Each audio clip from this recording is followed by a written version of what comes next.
Hoje a gente continua a conversa sobre a acolhida. Originalmente, quando eu pensei nesse tema, ia ser um vídeo só, chamado Acolhida no CRAS, no CREAS, no abrigo.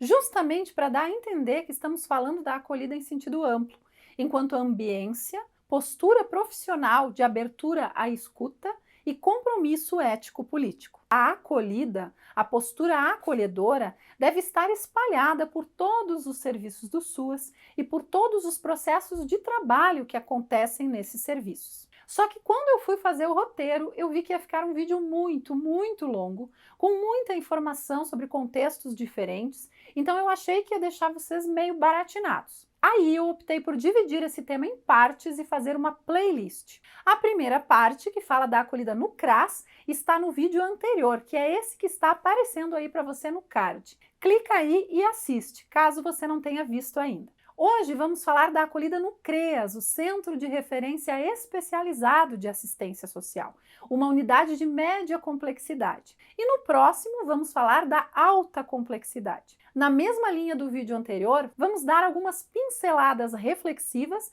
misturadas com exemplos práticos. Simbora continuar a conversa? Eu sou Ana Pincolini e esse é o Suas Conversas.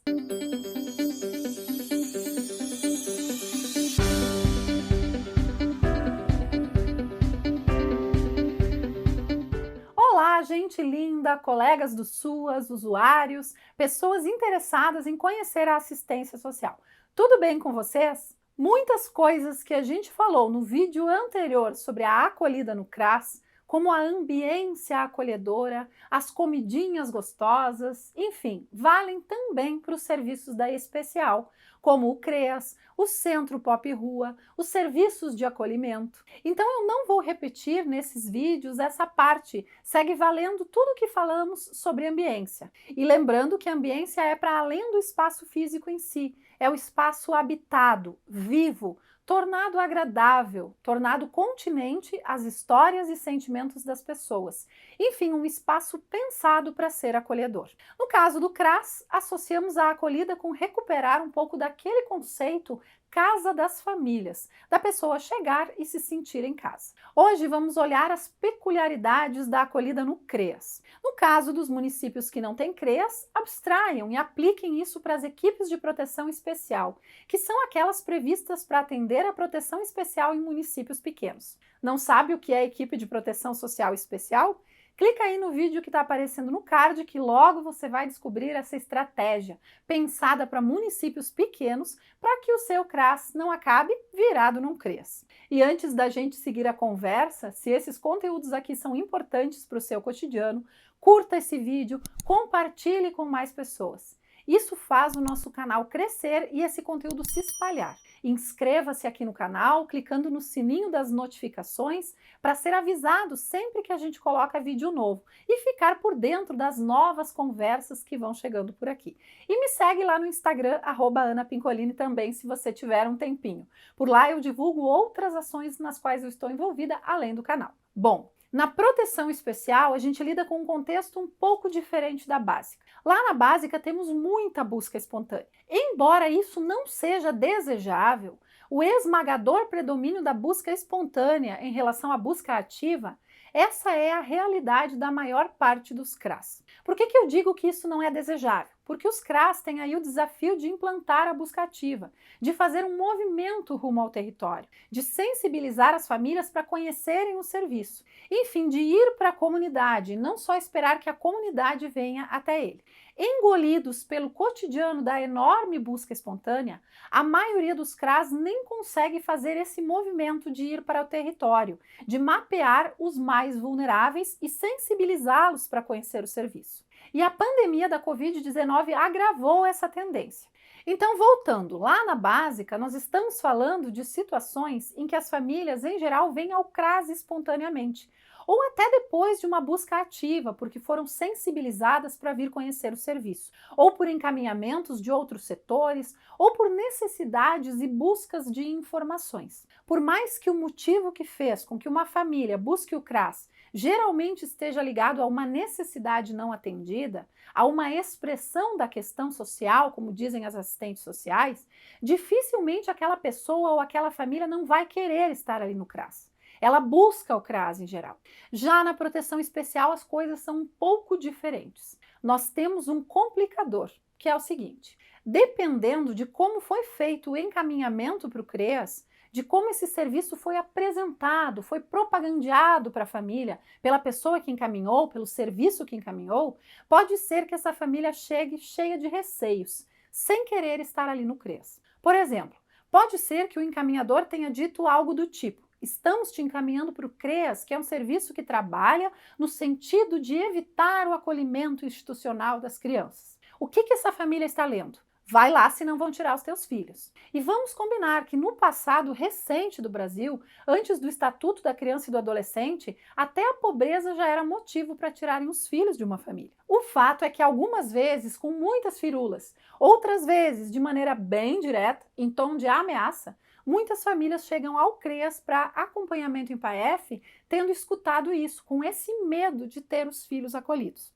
É verdade que o PAEF do CREAS é um serviço que pretende evitar isso, mas a forma como isso é trazido, meio que uma ameaça, pode impactar no vínculo de confiança que a família vai criar, ou não vai criar, com a equipe do CREAS. Claro que não se deve mentir para a família, ou esconder dela a situação, especialmente quando existe de fato uma possibilidade de afastamento do núcleo familiar, dada a gravidade do risco ao qual crianças, adolescentes, idosos estão submetidos. Mas é fundamental o modo como isso é dito. Afinal, nós estamos aí para evitar, nós estamos aí para construir um vínculo com a família. Precisamos que seja de fato uma tentativa.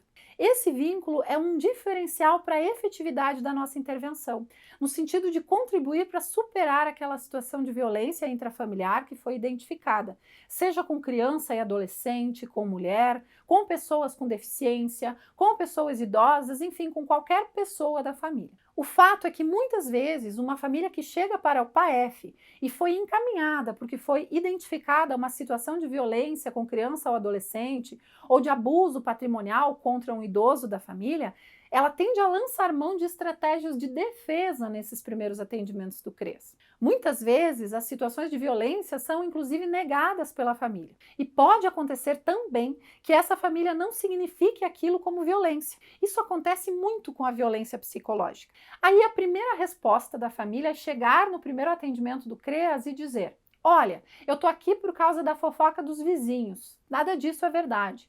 Eu não bato nos meus filhos. Eu não me aproprio do dinheiro da minha mãe idosa. E já chegar se defendendo de uma acusação. Mesmo que não tenhamos, nós do CREAS, formulado essa acusação, dependendo do que foi dito para ela quando encaminharam, ou de como ela compreendeu o que foi dito, ela já chega no CREAS, diante da equipe da especial, para os municípios que não têm CREAS, nessa postura de autodefesa, nessa postura de resistência. E o que isso tem a ver com a acolhida? Isso influi muito em como ela vai vincular com o serviço. Isso não ocorre apenas no PAEF, ocorre também nas medidas socioeducativas, claro.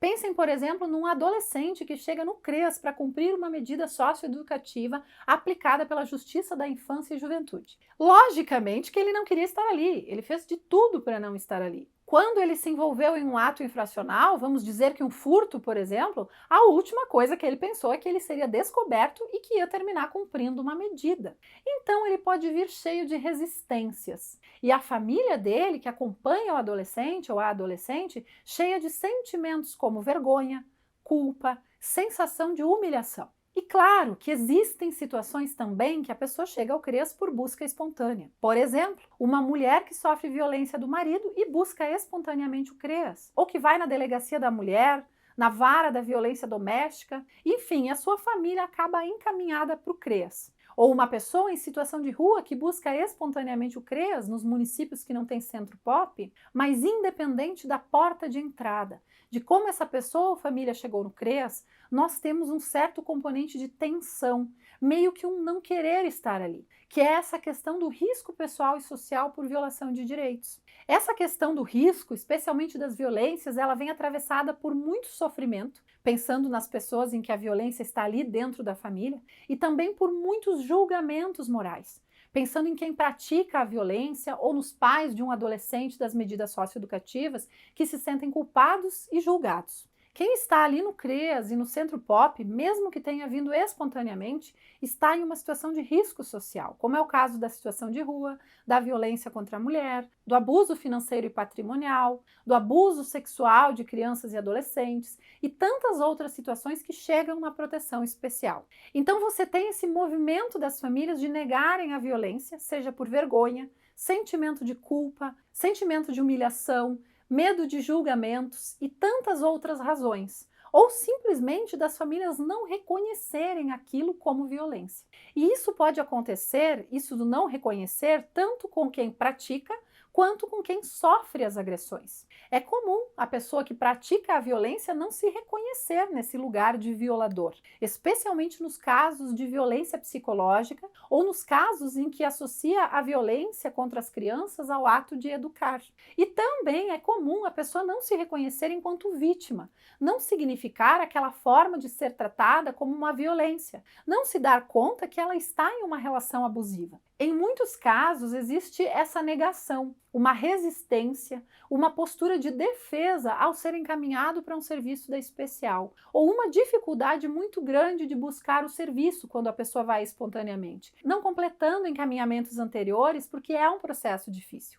E quando a pessoa finalmente consegue fazer esse movimento de ir até o CREAS, ela pode estar com muito receio de ser julgada, porque apesar de tudo, não se separa do marido, ou do porquê continua fazendo tal coisa do tal jeito, ou do porquê faz tanto tempo que sofre a violência e só agora, depois de tantos encaminhamentos, ela procurou. Então, mesmo quando foi uma busca espontânea, mesmo quando a pessoa foi com as suas perninhas, a família que está ali num serviço de proteção especial está enfrentando algo que é socialmente percebido como algo que pode causar vergonha ou reprovação social ou culpa. Vivemos em uma sociedade que não acolhe quem pratica a violência e que tende a culpar quem a sofre.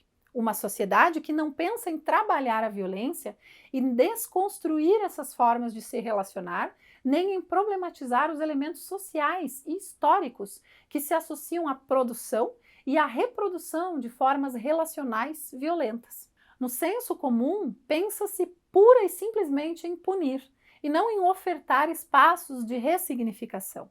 Culpa-se a mulher que não se separa do marido, que bate nela, como se fosse simples assim. Ou que demorou tanto para efetivar os encaminhamentos para o CREAS, como se fosse simples assim. Como se não houvesse sentimentos misturados ali, dependência emocional ou um risco real de que o cara não aceite a separação e acabe com a vida dela. Sair de uma relação violenta, via de regra, é um longo processo. Alterar padrões relacionais violentos que vêm de longo tempo em uma família, dentro da relação de uma família, envolve um trabalho social especializado. Além, claro, da interface com outras políticas públicas, como a saúde mental, por exemplo. É com isso, é com esses assuntos que a gente trabalha na proteção especial. Por que eu fiz esses comentários iniciais? Porque tudo isso tem a ver com a acolhida. Essa não breve introdução é fundamental para a gente pensar a acolhida no CREAS mais no miudinho. E vamos falar de uma postura de acolhida que atravessa tanto a acolhida em sentido estrito, do primeiro atendimento no serviço, a chamada entrevista de acolhida inicial, quanto a postura de acolhida que deve estar presente em todo o acompanhamento especializado. O nosso foco principal nesse vídeo é o PAEF, principal serviço do CREAS. Quando eu era coordenadora de CREAS, uma vez a gente se debruçou sobre as tais das famílias que não aderem ao PAEF. Estávamos nos referindo a famílias que iam na entrevista de acolhida inicial no CREAS e que depois nunca mais pisavam lá. Em geral, o acompanhamento familiar em PAEF no CREAS começa com a entrevista de acolhida inicial. E em algum momento dessa entrevista de acolhida inicial, é hora daquela pergunta que fazemos para o representante familiar. Você sabe por que a sua família foi encaminhada para cá? E se a família já veio com o pé atrás, dependendo do que foi dito para ela sobre o CREAS, ela já vai acionar as suas resistências, as suas defesas e vai dizer aquilo que a gente já conhece. Por exemplo, eu estou aqui por causa da fofoca dos vizinhos. Ou, eu estou aqui por causa de uma chata de uma conselheira tutelar que disse que eu bato nos meus filhos, mas não é verdade. E vejam, se a família que foi encaminhada para o PAEF não tem a mínima ideia do porquê está ali, também é um problema. Isso me indica que ela caiu de paraquedas, que o encaminhador não explicou nada para ela sobre o CREAS, que não foi criado um vínculo, uma sensibilização para que ela fosse àquele serviço, sabendo o que ela estava indo fazer lá. Então, como eu disse, a acolhida no CREAS e o tão falado processo de adesão das famílias ao CREAS já começa de certa forma antes da pessoa pisar no CREAS para a acolhida inicial do PAEF. Esse processo de acolhida é influenciado pela sensibilização que foi feita ou que não foi feita pelo encaminhador. Se foi falado com a família, de modo respeitoso, sem julgamentos, mas francamente, de que a situação dela exigia encaminhamento para um serviço especializado, se foi checado se ela compreendeu isso. Então, aqui vem um ponto fundamental para quem é coordenador de CREAS, e equipe também, mas para o coordenador puxar. A articulação do CREAS com a rede de encaminhadores, discutindo esse ponto, construindo junto com eles um modo de encaminhar as famílias para o PAEF que não seja uma verdadeira receita de não adesão. Construir junto como pode ser essa sensibilização para facilitar a formação de vínculo e a adesão dessa família. E mais uma vez eu peço a sua atenção aqui. Mesmo que eu não tenha o controle do que aconteceu antes, eu consigo ter um certo controle da parte em que eu estou diretamente envolvida, tentando mudar o que acontece depois da chegada da família ao CREAS. Eu consigo cuidar da entrevista de acolhida inicial, consigo cuidar desse primeiro contato da família com o CREAS, com o PAEF, para que esse contato não acabe inadvertidamente confirmando aqueles estereótipos negativos que talvez ela tenha escutado antes da entrevista. Nessa experiência que eu vou contar para vocês, do CREAS que eu coordenava, as gurias, as psicos e assistentes sociais que faziam a entrevista da acolhida inicial do PAEF, avaliaram que estavam muito presas ao roteiro de acolhida inicial. Elas identificaram que estavam priorizando a função de identificar qual situação de risco para marcá-la na ficha, coletar documentos da família, ter subsídios iniciais para no atendimento seguinte começar a elaboração do plano de acompanhamento familiar, o PAF. Mas era um tal de preencher ficha e já querer entender de cara se a família compreendia ou não que havia uma situação de risco ali, que nem dava tempo de olhar para a família e escutar a demanda dela, escutar o que ela queria dizer, simplesmente escutar. E aí, no tal segundo atendimento em que a gente iria realmente ser todo ouvidos e escutar, sem a burocracia de preencher fichas, adivinha? A família já não vinha mais. Eu perdi essa família, não deu liga. A equipe percebeu que daquele jeito ia ser muito difícil as famílias aderirem. E não fui eu, enquanto coordenação, que cheguei dizendo para a gente mudar isso. Foram as minhas colegas mesmo, as gurias da minha equipe, psicólogas e assistentes sociais, que faziam a entrevista de acolhida inicial. Foi com base na prática do cotidiano delas, enquanto técnicas do PAEF, que elas se propuseram a reorganizar isso e a gente pensou juntas, em equipe. Eu lembro até hoje do dia dessa reunião. E aí a gente pactuou o seguinte: dane-se o preenchimento da ficha e as burocracias. Qual é mesmo o objetivo do primeiro atendimento? Quando vamos iniciar um processo de acompanhamento familiar? Não é acolher, vincular, conquistar ou, pelo menos, começar a conquistar essa família. Então, a gente passou a dedicar esse primeiro dia à entrevista de acolhida inicial do PAEF a ser, de fato, um momento de escuta, um momento de acolhida. E não é que a gente não fizesse isso antes, claro que a gente fazia. Mas a gente fazia isso tudo junto com a ficha e com todo o resto. E aí não dava tempo de escutar, de fato, de fazer uma escuta presente, de escutar muito mais do que perguntar, de escutar muito mais do que falar, de escutar sem ficar interrompendo para saber o número do CPF e do RG. Para que eu possa continuar o trabalho especializado, eu preciso, antes de tudo, que essa família deseje voltar. E desejo a gente produz. Pausa para o meu momento, paixão pelo Deleuze. Como diz o Deleuze, desejo é produção, desejo é produzido. Se eu quero que ela volte, se eu quero que ela queira voltar, eu não posso entrar de sola, confrontando, cobrando, dando lição de moral, colocando ela no paredão do BBB. Se eu quero que ela volte, eu não posso cortar a fala dela, regrar a fala dela. Imagina a família chegar querendo falar, louca para falar, mesmo que seja para falar da sua indignação e revolta de estar indo ali no CREAS e da fofoqueira da vizinha que disse que ela bate nos filhos. Imagina se ela chega querendo falar, mesmo que falar isso, e eu gasto todo o atendimento coletando o número do CPF e a certidão de nascimento de todos os filhos. Acolhendo desse jeito burocrático, o único desejo que eu produzo é o de fugir. Se a família vai para casa cheia de coisas que não deu tempo de falar, se ela vai ainda com fantasias sobre o CREAS que não deu tempo de limpar, talvez ela não volte para o segundo atendimento. Enfim, se ela não se sentiu de fato acolhida, talvez ela não volte. E se voltar, talvez ela volte por medo, por receio dos filhos serem acolhidos. Porque alguém falou isso, que isso ia acontecer se ela não viesse ao CREAS. Então temos que pensar o seguinte: se algum colega ou órgão encaminhou essa família para o PAEF, é porque foi identificada uma situação de risco. Ponto.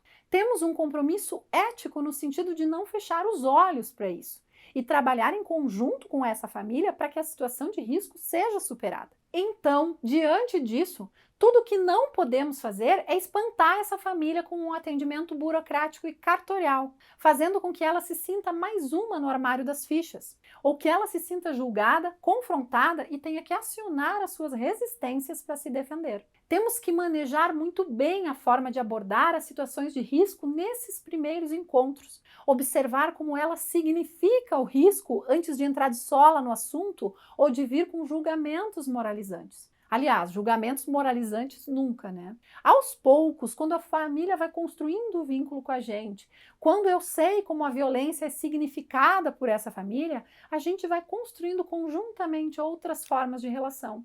A gente vai pensando que não precisa ser sempre daquele jeito. A gente vai trabalhando isso com ela, já que estamos ali para falar da violência que acontece na família. Então, não tem como a gente não falar da violência. Mas nesses primeiros dias, nesse dia da entrevista da acolhida inicial e nos primeiros atendimentos, quando a família está conhecendo o serviço, ao invés de já lançar mão das minhas receitas, prescrições e maravilhosas estratégias educativas parentais que permitirão a ela fazer diferente, parece mais interessante deixar tudo isso para depois e escutar. Escutar o que ela tem a dizer, o que ela percebe sobre estar ali no CREAS, como ela percebe a própria família. E se a gente for perguntar algo, que seja uma pergunta sobre os sentimentos, sobre como ela se sente em relação ao que ela acabou de nos falar. Lá na frente, quando chegar a hora de conversar de modo mais diretivo sobre a violência que acontece na família, nós já vamos saber os sentimentos dela sobre isso, a compreensão que ela tem sobre isso, o significado que ela dá para essa violência. Para conversar sobre coisas difíceis e pesadas, sem soar como um julgamento, eu preciso ter vínculo com a família. Então, temos que estar abertos a escutar para conseguir construir esse clima, esse ambiente, essa ambiência em que haja compreensão de que a família está aí para que juntos a gente possa pensar em formas de relação intrafamiliar que não sejam mais mediadas pela violência. Esse é o convite desse vídeo, que você substitua o preenchimento da ficha e a coleta de dados, que tinha toda aquela preocupação de não perder a família, saber onde mora e tal, por uma escuta livre, em que a gente receba essa família no PAEF e seja todo ouvidos, em que a gente escute o que ela tem a nos dizer. Se a gente focar em coletar dados para não perder a família nesse primeiro dia, aí sim é que a gente perde ela. Basicamente é isso, que essa acolhida no CREAS, nos primeiros atendimentos, envolva uma escuta livre, aberta e qualificada. Uma escuta menos é mais. Uma escuta do que essa pessoa, essa representante da família ou os outros membros que vierem, querem nos dizer. Escutando abertamente, eu penso que é possível que a gente consiga produzir o desejo de que ela volte para ser escutada mais e mais uma vez. Ela e todos os demais membros da família que a gente julgar importantes escutar ao longo do acompanhamento em PAEF. E tudo isso que serve para o CREAS serve para as equipes de proteção especial naqueles municípios pequenos e que não têm porte para ter um CREAS. Fica aí o convite. E você? Como está acolhida no seu CREAS ou na equipe de proteção especial do seu município? É de fato uma acolhida ou é o paredão do BBB? Coloca aqui nos comentários. E se você gosta do nosso canal, inscreva-se e ative o sininho das notificações. Eu te espero para a nossa próxima conversa. Tchau!